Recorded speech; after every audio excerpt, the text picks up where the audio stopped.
keangkuhan menutup rahmat, kerendahan hati membuka keselamatan. Saudara-saudaraku yang terkasih, itulah yang mau kita renungkan bersama pada kesempatan kali ini. Untuk merenungkan hal itu, saya ingin mengajak kita semua melihat apa yang terjadi di tengah-tengah kita saat ini, yaitu situasi pandemi yang hari-hari ini semakin menunjukkan tanda-tanda yang tidak baik karena banyak sekali korban berjatuhan, tempat-tempat rumah sakit dan pengobatan itu juga menjadi sulit untuk diakses karena semakin banyak mereka yang menjadi korban dari virus COVID-19 ini. Ada banyak hal yang terjadi di antara kita akibat pandemi ini. Tetapi pandemi ini juga menunjukkan siapa kita. Orang seperti apakah kita. Itu terlihat dari keadaan pandemi yang kita alami saat ini. Kita akan mudah menunjukkan orang-orang seperti apa yang bersama-sama dengan kita terkait dengan pandemi ini. Kita bisa menilai ada orang-orang yang taat, ada orang yang disiplin. Mereka yang taat, yang disiplin, menjalankan protokol kesehatan sesuai dengan himbauan pemerintah dan para medis dengan sangat baik. Kemana-mana memakai masker, cuci tangan, mengambil jarak, menjauhi kerumunan, dan membatasi mobilitas. Orang yang taat, orang yang disiplin akan mudah terlihat juga dalam pandemi ini. Pandemi ini juga menunjukkan orang seperti apakah kita. Apakah kita orang yang dikuasai oleh kekhawatiran dan ketakutan? Melihat berita-berita, data-data terkait dengan pandemi ini, mungkin ada orang yang kemudian takut, sampai kemudian parno. Tidak mau bertemu dengan siapapun, tidak mau melakukan apapun, karena bukan dengan perhitungan, dengan pertimbangan sesuai dengan anjuran, tetapi karena dikuasai oleh ketakutan dan kekhawatiran yang berlebihan. Kita bisa terlihat dalam pandemi ini menjadi orang yang paranoid, orang yang dikuasai oleh ketakutan dan kecemasan yang berlebihan. Pandemi ini juga menunjukkan siapa kita, orang macam apakah kita.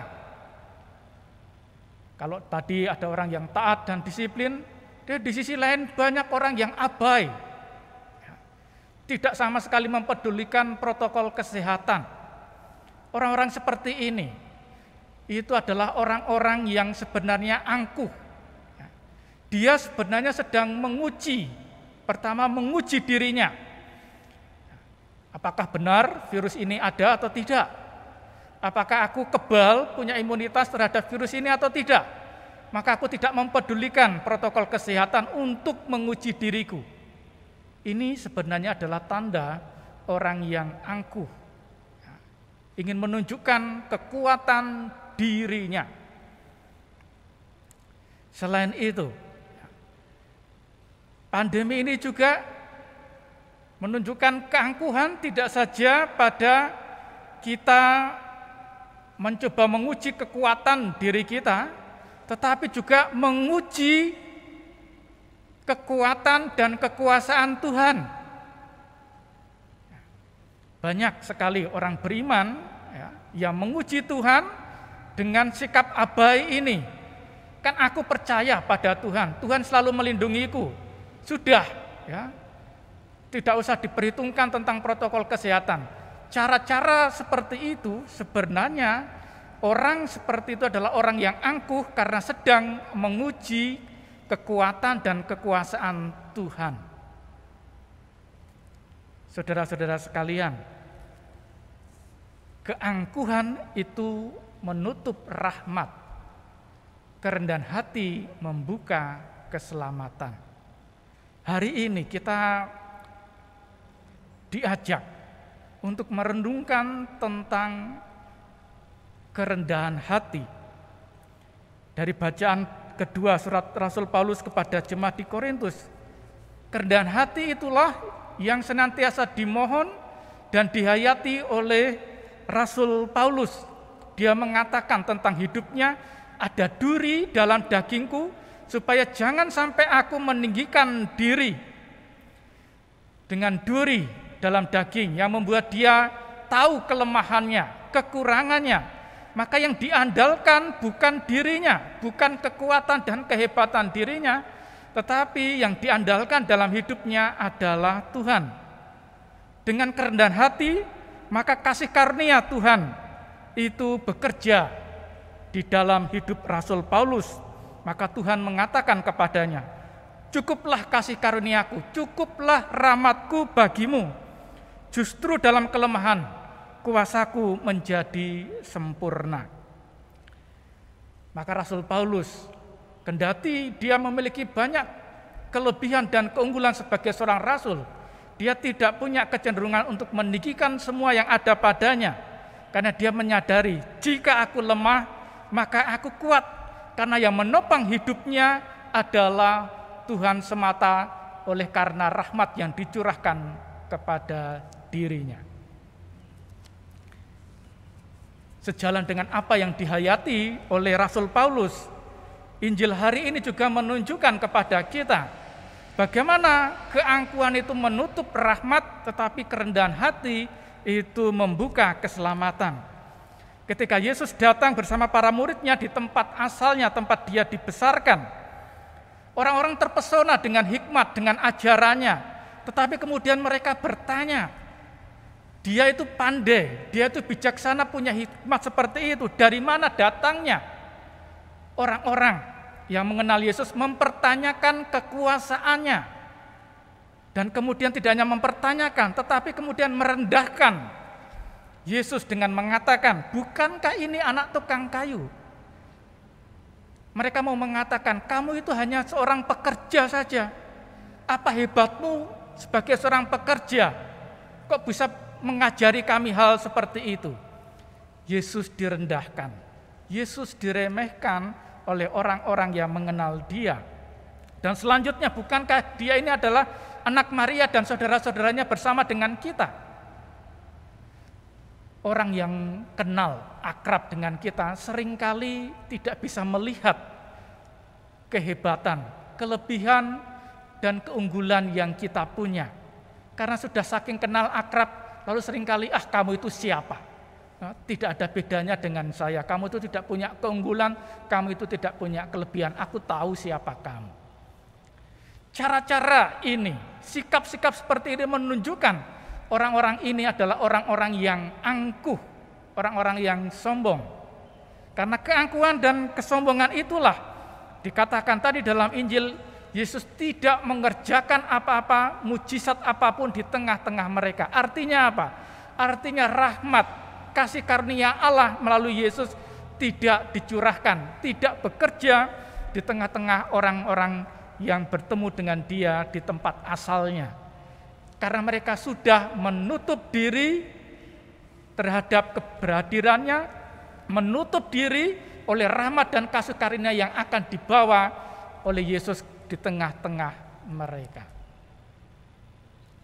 Saudara-saudara sekalian, kembali, keangkuhan itu menutup rahmat, tetapi kerendahan hati membuka keselamatan. Saudara-saudara sekalian, karena umat Paroki Santo Stanislaus Girisonta itu di bawah Reksa Pastoral Romo-Romo Serikat Yesus, maka pada tahun ini adalah tahun Ignatius untuk memperingati pertobatan Santo Ignatius Loyola 500 tahun yang lalu. Sosok ini awalnya juga adalah seorang yang jumawa, seorang yang angkuh, karena dia merasa punya kelebihan kehebatan sebagai seorang serdadu. Dan orientasi hidupnya adalah melulu untuk mengabdi kepada raja dan menaklukkan para wanita, putri raja. Tetapi di Pamplona Tuhan memberikan pelajaran berharga untuk dirinya. Ketika perang, bentengnya diserbu oleh tentara Perancis dan kakinya kena peluru meriam, terluka parah, dan kemudian membuat dia tidak bisa apa-apa. Di situ Tuhan memberikan pelajaran berharga untuknya dan pelan-pelan membuka, menyingkapkan siapa sebenarnya kamu dan apa yang harusnya kamu buat di dalam hidupmu ini. Bukan untuk mengabdi kepada raja dan dunia, juga bukan untuk menaklukkan wanita, tetapi untuk mengabdi kepada Tuhan. Maka dia menulis dalam kemudian melakukan perjalanan dan pengalaman rohaninya, pesiaran rohaninya, dia tulis dalam buku Latihan Rohani. Dalam buku ini juga dia mengajarkan tentang kerendahan hati. Ada 3 bentuk kerendahan hati yang diajarkan oleh Santo Ignatius Loyola. Kerendahan hati yang pertama adalah syarat mutlak untuk keselamatan, yaitu bahwa kita apapun yang terjadi dalam hidup kita, kendati nyawa kita terancam, kita tidak akan melanggar satupun dari dosa-dosa berat sebagaimana tertulis dalam 10 perintah Allah untuk keselamatan kita. Itu kerendahan hati yang pertama. Kerendahan hati yang berikutnya, yang tingkat kedua, lebih sempurna dikatakan, orang tidak mengingini apapun dalam hidupnya, semata-mata untuk pengabdian kepada Tuhan dan untuk keselamatan jiwa. Maka kalau dia mau mengabdi Tuhan dan untuk keselamatan jiwanya, maka kita tidak akan mempertimbangkan melakukan suatu dosa ringan atau dosa kecil apapun. Ini adalah orang yang rendah hati. Maka kerendahan hati itu terkait dengan apakah orang punya komitmen terhadap hal-hal yang baik di dalam hidupnya atau tidak melakukan dosa. Yang ketiga, kerendahan hati yang paling tinggi, yang paling sempurna adalah mau seperti Yesus, mau menyerupai Yesus. Yesus yang mengalami penghinaan, yang tadi diremehkan, ditolak oleh orang-orang yang mengenal dia.